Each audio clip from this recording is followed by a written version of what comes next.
এই যে কলার কান্দিটা দেখুন, একদম উপর থেকে নিচ পর্যন্ত, ঠিক আছে, প্রত্যেকটি কলাই কিন্তু একদম সমানভাবে পুষ্ট হয়েছে। ঠিক আছে, এই কান্দি ছোট হতে পারে কিন্তু কলাগুলো দেখুন খুব চমৎকারভাবে পুষ্ট হয়েছে।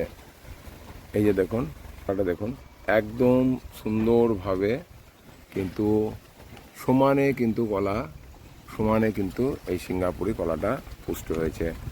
তো এই যে বিষয়টি হয়েছে, এটি কারণ হচ্ছে যে এইখানে মানে কৃষিকাজ বা যারা বিশেষ করে বাগানের চাষ করে, কলার ধরুন আমার বাগান রয়েছিল, কিছুক্ষণ আগে আমার এলাকাতে প্রচণ্ড মানে অভাবনীয় একটি মানে বেগে ঝড় বৃষ্টি হলো।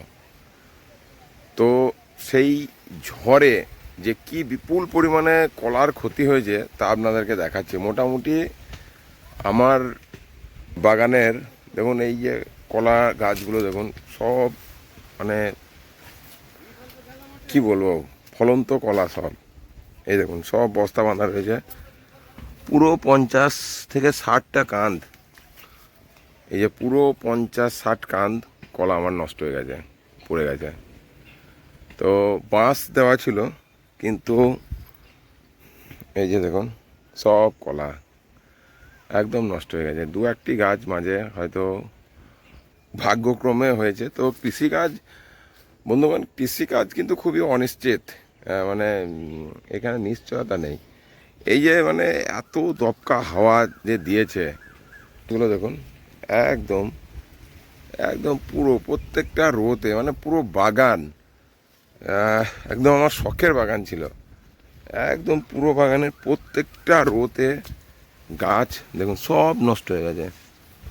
সব একদম দেখুন, ভালো যে সব গাছগুলো হয়তো কলা ধরতো, দেখুন কি অবস্থা, দেখুন কি অবস্থা দেখুন, একদম মানে কি বলবো আর, বলার বলার কোনো ভাষা পাচ্ছি না, একদম প্রচণ্ড ক্ষতি। ঠিক আছে, তো যাই হোক, এখন আমাদেরকে এই নিয়েই থাকতে হবে। প্রকৃতির ওপর দিয়ে আমাদের কোনো কিছুই করার নেই। তো প্রকৃতির ওপর দিয়ে আমাদের সত্যিই কোনো কিছু করার নেই। তা দেখুন এই যা এই দিকটাতে ঝড়টা কম লেগেছে, তবুও মানে পুরো সব একদম ভেঙে হয়ে গেছে। ঠিক আছে, তো এই হচ্ছে আমার কলা বাগান। আর এই দেখুন আমার যে সঙ্গীর যে জমি রয়েছে, তো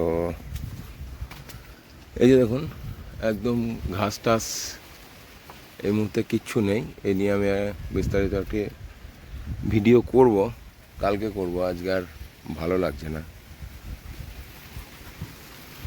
একাঙ্গি জমিতে একদম পুরো পরিষ্কার করে রেখেছি ঘাস। আশা করছি এইবারে একাঙ্গি ফোটা শুরু হবে ধীরে ধীরে। তো এই নিয়েও ভিডিও আসতে থাকবে। দেখুন বিষয়টি বলছিলাম যে চাষের যে এই এই যে কলার যে বিষয়টি নিয়ে দেখালাম আপনাদেরকে, এই যেভাবে মানে ক্ষতি হয়েছে আজকে ঝড়ে, মানে একটা ভাবনা অতীত একটা ক্ষতি। আমার বাঁশগুলো ভুল প্রসেসেই দেওয়া ছিল, ভুল কি অবস্থা দেখুন, এই একদম মানে উল্টো পাল্টা ঝড় যেটাকে বলে, একদম বিরাট ঝড় হয়েছে, বিরাট। আমি আশা করেছিলাম যে এরকমই একটা কিছু ক্ষতির সম্মুখীন হতে চলেছি। তো প্রকৃতির ওপর দিয়ে কিছু করার নেই, মেনে নিতেই হবে। আর মেনে নিচ্ছিও আমি, উপায় নেই। তো যাই হোক, আমার একটু যে বাঁশগুলো লাগানো এই প্রসেস একটু ভুল হয়েছিল। তো আগামীতে আরও বেশি পরিমাণে বাঁশ এনে এখানে আমাকে কলা গাছে দিতে হবে। তো দেখুন এই জায়গাটা দেখুন একদম পুরো ফাঁকা করে দিই, একদম পুরো ফাঁকা, পুরো ফাঁকা। এই গাছগুলোতে সব কলা ধরতো আর কিছুদিনের মধ্যে। একদম প্রচণ্ড অনিশ্চয়তার চাষ কিন্তু এই বিশেষ করে কলা বাগানের চাষ। হাসিও আসছে, আবার দুঃখও হচ্ছে, কারণ খুব সযত্নে একদম খুব আদর করে এই বাগানটি আমি করেছিলাম। কলাগুলো বেশ ভালোই হচ্ছিল, খারাপ হচ্ছিল না।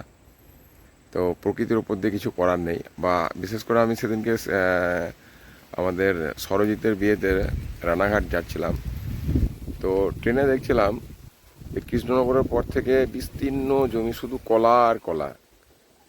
না জানি ওই সমস্ত এলাকাতে যদি এই ধরনের ঝড় হয়, তাহলে সেই সমস্ত এলাকার কৃষকদের প্রচণ্ড ক্ষতি হয়ে যাবে।